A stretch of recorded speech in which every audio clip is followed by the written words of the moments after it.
So, how did I make this? Well, I started off like any project in Blender, and I made a couple of modular walls. Really easy. Let me put this like in solid mode so you can see it a little better. So it's a corner piece, it's a wall, and there's another wall, and they just fit together. It's really nice.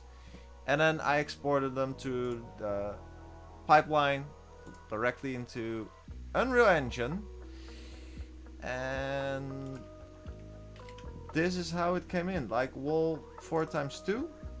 That's the wall. Let me put this on this screen so you can see it. And it's a really basic wall, and it got sides, and I think that might gave me some lighting issues, because the lighting isn't perfect, but there was no time to fix it, so I had to go with it, because yeah, this is all baked lighting here, because otherwise this would not run with this many lights. Because let me show you, if I just turn this on and like select the lights, if I just like the ceiling lamps, just select the ceiling lamp, there are, can you see how many things I have selected here? 23 objects. That's only the ceiling lamps. That doesn't even count for these point lights. There are many lights in this scene, and yeah, with dynamic lighting it would not look this good, and it wouldn't like run at all. Like, forget about it.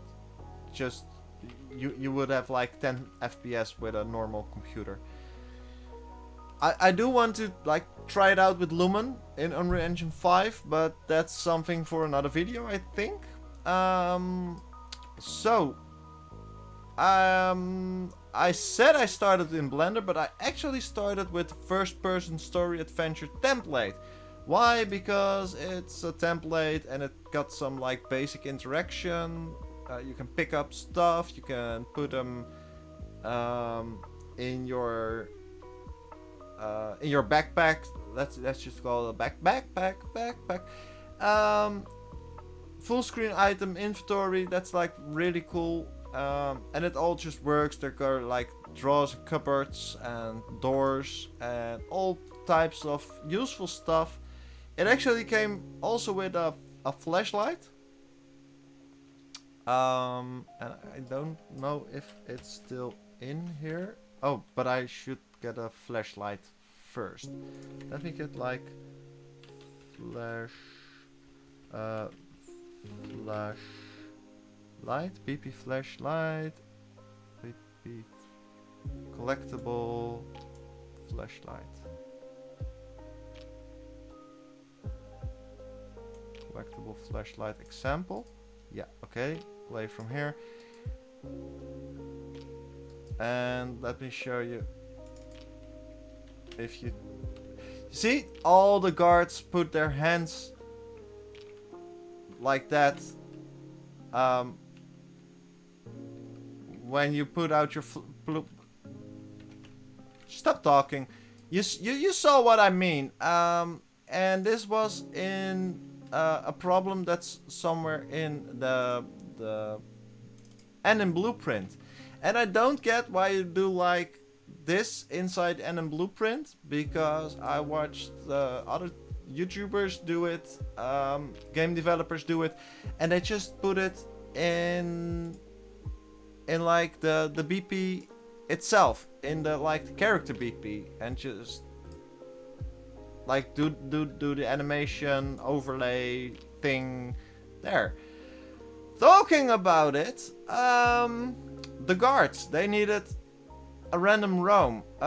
So what did I do? I took the event tick, and on event tick I was checking if it's moving. If it's not moving, we're going to check if it sees the player, and if it sees the player, it's going to do whatever it should do when it sees the player. But if it does not see the player, it will delay somewhere between X and Y time, and after the delay we will set is moving. And then like the fun starts. We get a reference to self, get the actor location, and get a random reachable point within radius. That's like the node that you want, and the radius can be as big as you like, but I like 1500. That was for me a kind of okay way to go, because I don't know, 1500. Okay, I'm not going to lie. That's what Matt Esplan did, and I was following a tutorial to create this. And when I follow tutorials, my stuff looks like this, which is kind of nice. If I don't follow tutorials and I try to create stuff on my own, it looks like this, and it's really chaotic. But at the beginning of this is what, like, pawn sensing, when the pawn sensing starts. Because I wanted like the guards to follow you when you take a painting.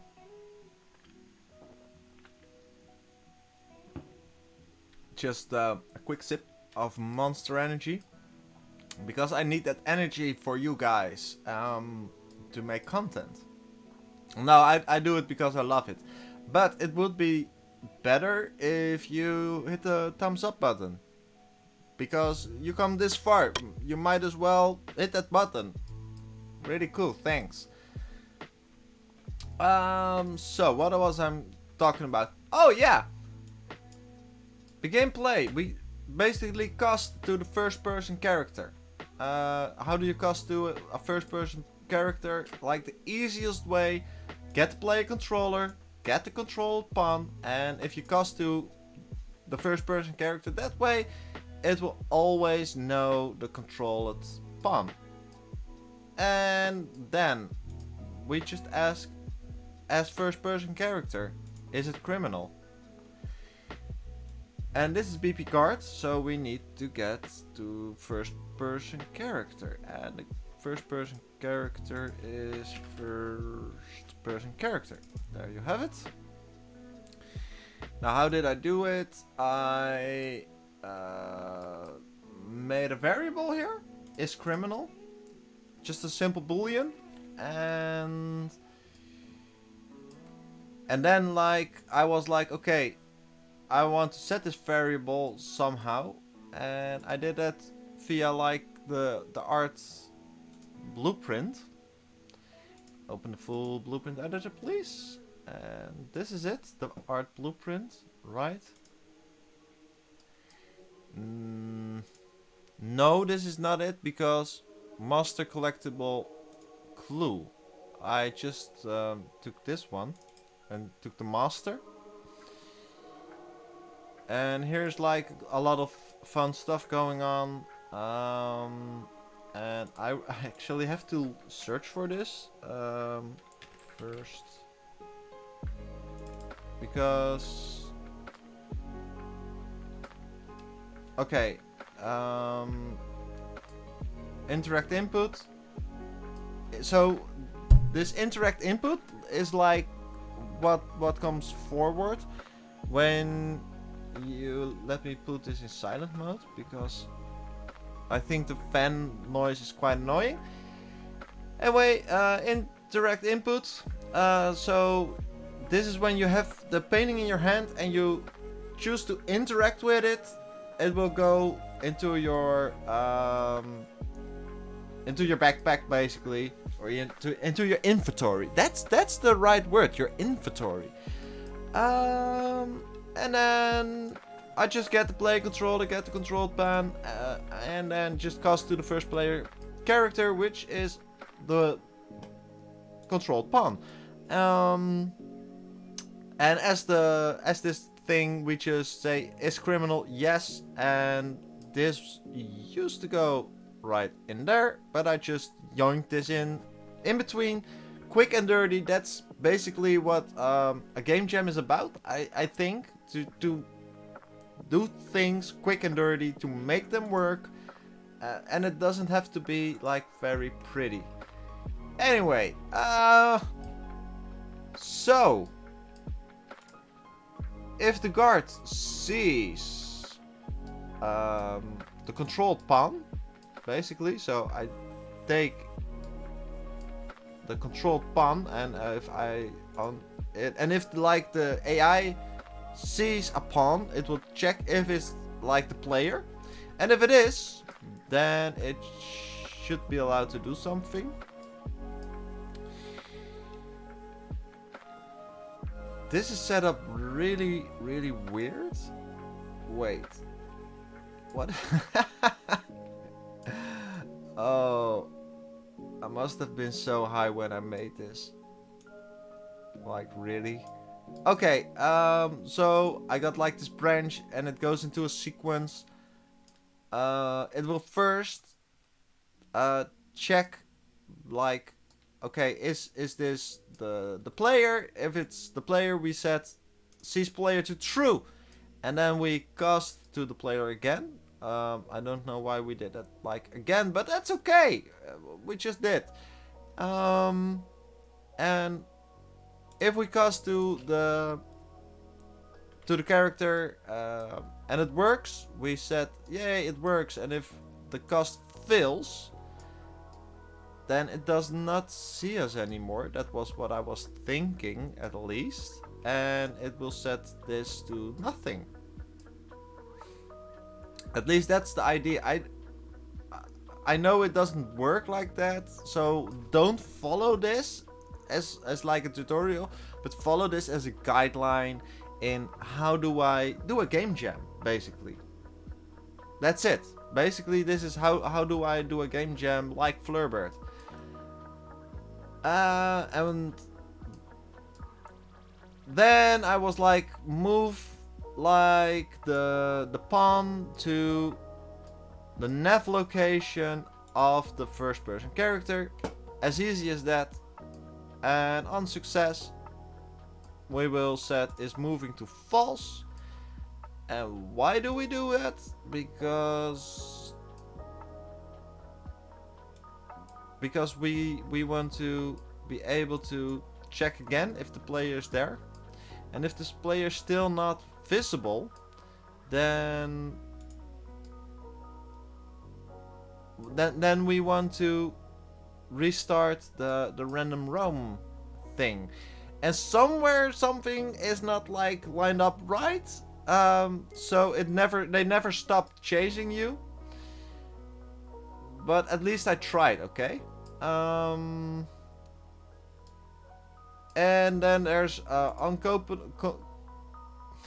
component begin overlap, and that's the box. And what box is that? That's this box. I just added a collision box to my character, and if the collision box collisions with the player, basically, we will set health to 100 minus. And it will do a check health on the first person character. Can we? And then check health. If it's a criminal, then we will take the health, and if it's a less than 0 or less than 0, then we will say die.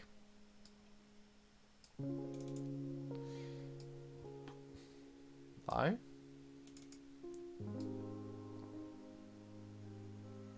And then we do die again. That's obviously completely unnecessary. Weird. Anyway, oh, so that's why the widget is acting weird, because this event happens twice. Oh, okay. That I fixed a small little bug right there. And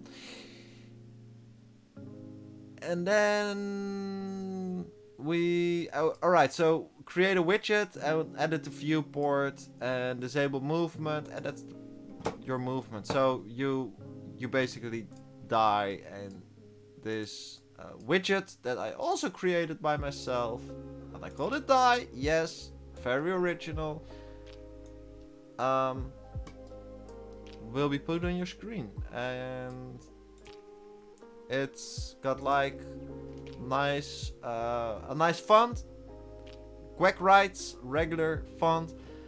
I'm one, like, for as far as I know, I'm one of like the 2 people in the world who is using this font, so it's really unique, and it's my child's handwriting, and I'm really proud of them. Anyway, so that's basically what I programmed for, like, the game mechanics. I know it's really not much, but yeah, I spent like a lot of time creating these rooms. And let's get into how I did that. So this one belongs to the Hollywood Volume 3, and if we just it's Hollywood, right?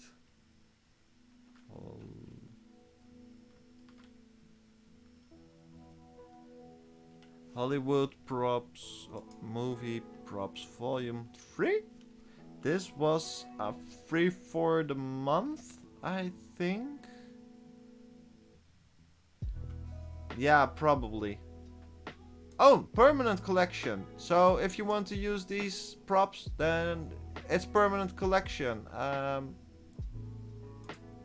Since November 2019. So this has been sitting on my hard drive for quite... No, it's not. It has been sitting in my vault for quite a lot of time. And this was like the first time I was like, I need these light bars to hang the spotlights from. And so I did. I put the spotlights on there, and it really works really nice. Modular Assets. They all have like nice round numbers for their dimensions. So for example, this is like 40 wide, I think. 2, 3, 4. Yeah, that's 40. So when it's like 40 wide, you can have like your snappings on 10, and then you can just copy this over here like that, and it will work. Get it? That's why I love Modular Assets. So I built this room, and I put in like the paintings and the lights, and then I was like, okay, let's put in some text. So this is a basic text render, and the text material, I just changed up this material a little bit.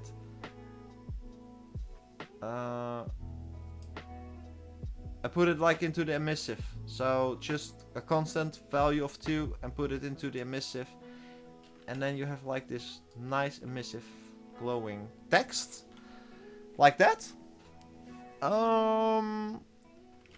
And then I thought about, okay, which are like the painters I like the most. And the first thing that came to my mind was Rembrandt van Rijn. And I'm sorry for the noise, but the frame rate is killing me. And it's not very healthy for my laptop to be like slowing down that much. I'd rather have some noise. So, the Nachtwacht, that's a magnificent piece of art. I think the real one is even bigger than this. It's really cool. If you ever come to the Netherlands, you have to come to the Netherlands to see it. Or you go to Fleurbird's epic virtual museum, and you can look at all these paintings for free. Oh, and I hope the Rijksmuseum is not going to sue me for this, or any museum for that matter. But that would be silly, right? So yeah, Nachtwacht, and then I honestly just copied like a print screen of the Wikipedia article,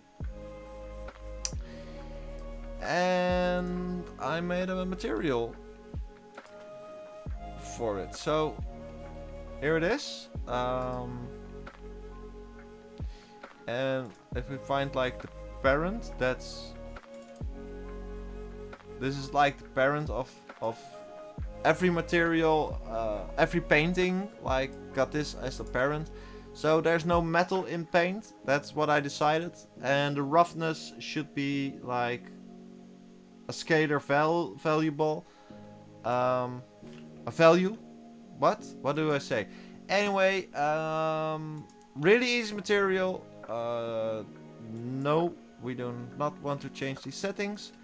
And let's go back to like the wiki Rembrandt. So this is the Wikipedia, and these are like the paintings, and it's basically just yeet an image texture, and it can be any size. I used to think like you have like square numbers like 1024 or 2048. No, it doesn't have to be. This for example, it's just let me open this. It's 950 by 642, and that's not really big, but apparently it's big enough. So that's that. And then I created this floor mesh, and I originally started with like a 2x2 floor, and just I copy and paste them all over. And then I saw my frame rates drop, and I was like, oh right, we do have like something like a draw count or poly count or anything like that in Unreal Engine 4. This does not like it very much to have like 2x2 floor tiles going on like this. So yeah, I make bigger ones, like really big ones. They are huge. Oh, and there's some light. That's very interesting. Anyway, so big floor tiles, and then I made like a hallway to like the next part of the exhibition, to the next painter, and so on and so forth. And as you can see, like every room is just copy and paste. So I just selected like every object in this room, and I just copy them like with Alt drag to make the next room. So that was like a pretty quick process. And after that I just copy and paste like the entire thing and rotated it around and put it on this side. So this is like mirrored, but it's because,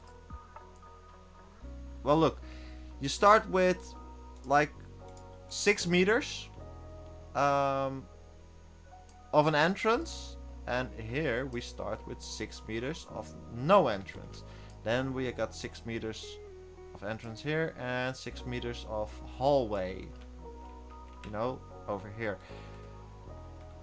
So that's funny, I think. Anyway, that's how I copy and paste it, and then I had like fine-tune the signs for all the painters,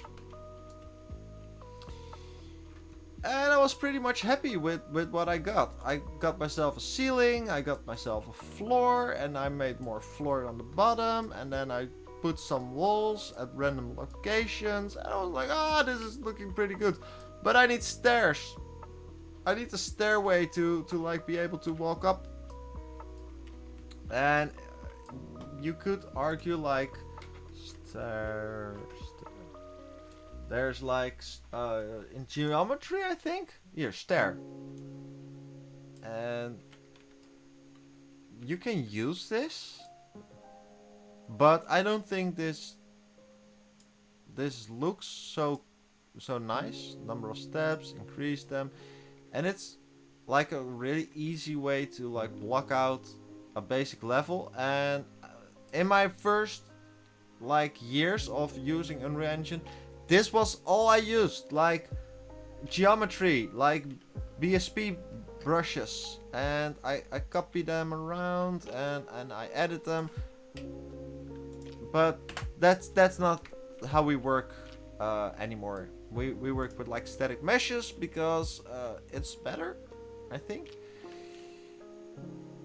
So the search for the staircase, and I got it in my library, and that's the lab science laboratory, where science gets done. And I really like this asset pack. Like the first time I saw it, I was like, oh, this is amazing. I want to make a game with these assets. They are so pretty. This thing is so awesome. So I did. I finally did. And it's not a big science game like I imagined. But it's a museum and it's well, it's something. So here's that chamber thing. Really, really cool stuff. And there's like the thing that's, you know, the glowy thing, and the stairs. That's what that was actually what I wanted to use. So all these stairs that you see, I wanted to use them in this game. So I did. And it worked out pretty well. I think this looks like a legit museum. These lamps as well. I just got them from that thing, and I think these as well. Yes, all science lab assets. And I think that's like all the assets I used. I did get the 101 props. Oh yeah, I probably used them over here. I think this one is in, yeah, the domestic, the entertainment props. And one day I want to make like a playable chess game in Unreal Engine. Maybe even like a multiplayer replicated chess game where you actually like pick up stuff and drop them somewhere with a character. That would be, I think that would be really fun. But that's just like maybe for next game jam, or maybe my next game, like not even a game jam but a normal game. Relaxation room. Yeah, I had to come up like with something to fill up these spaces. Oh, and of course we got this one, Metamorphosis. That's by MC Escher. And this is the only artist that I'm afraid of that will sue me, because Escher kind of is, for as far as I know, not a really nice and free-giving person. He's like, the art is mine, I made it, so you cannot display it without paying me. And I'm like, bruh, you're a millionaire. Stop complaining. You're playing with crayons made you a millionaire. And last but not least, we got Flurbird Dodo herself. Like, this is my logo, and I really love my Flurbird. It's not mine. I got it from a website. That's a good description. I will put like links in the description where I found Flurbird. And it came in like really crappy somehow. So I imported it in Blender, and then I was like shade smooth, and then export it, and it worked perfectly. Really nice. So that's basically it, guys. That's how I made a game in 2 weeks. And like, I spent like most of my time creating these pieces of art, like clicking the thing and going to the object, selecting the material, So this is a one topic and click. Oh, now I spoiled it. It's one topic and the click. I recently started to follow them both, and they make fantastic videos about memes, basically. Oh, I'm really thinking, what am I doing with my life? Spending hours on YouTube watching someone else explain memes to me. Anyway, yeah, this is it. If you like what you've seen, then leave a thumbs up. If you didn't like, leave a thumbs down. But tell me in the description why you didn't like this video, why I got the thumbs down.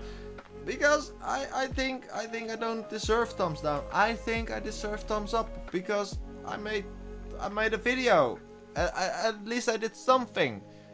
So thank you all very much for watching. If you're not subscribed, please subscribe. I'm going to try to get to 1,000 subscribers this year, and I'm not going to make it, but I'll just keep trying. This is Flurbert, out. Bye!